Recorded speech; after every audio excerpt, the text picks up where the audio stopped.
Hello बंसी, happy Holi. अरे happy Holi happy Holi. तोरा पता छे एक बात, तू जब से गेली छोड़ के हम होली खेली। अच्छा एक बात बताता है। क्या? पूछियो। जरूर। बता देबी बता देबी। क्या पूछना चाहते हो? अरे तू बोल भी तबे बोलबो। पूछो तो।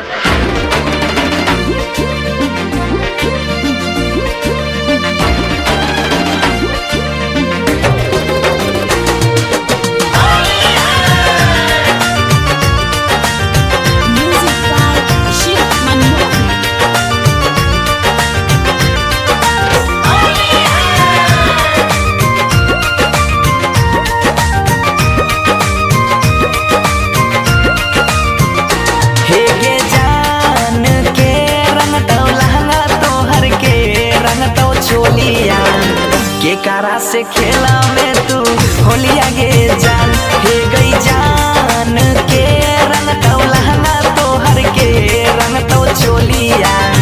के कारा से खेला में तू होलिया गे जान,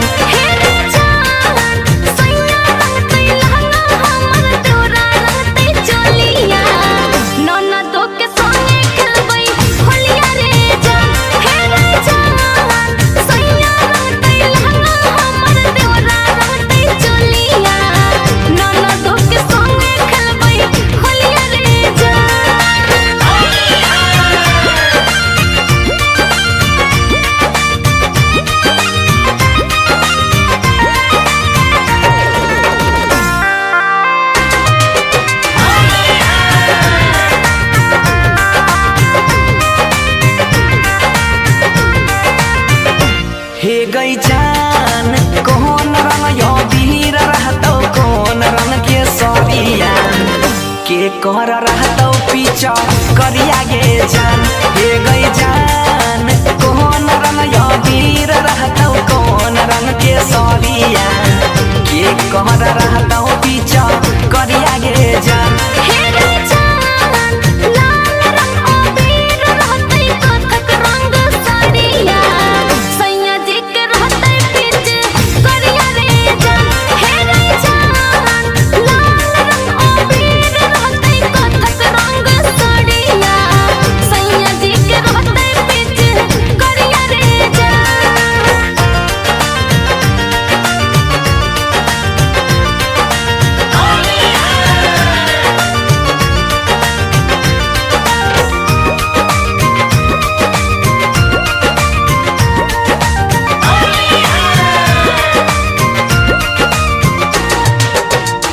हे गई जान कौन तेल में पुआ, छक में कौन तेल में पूरिया के कारा खिलई में अपना हाथ से गई जान।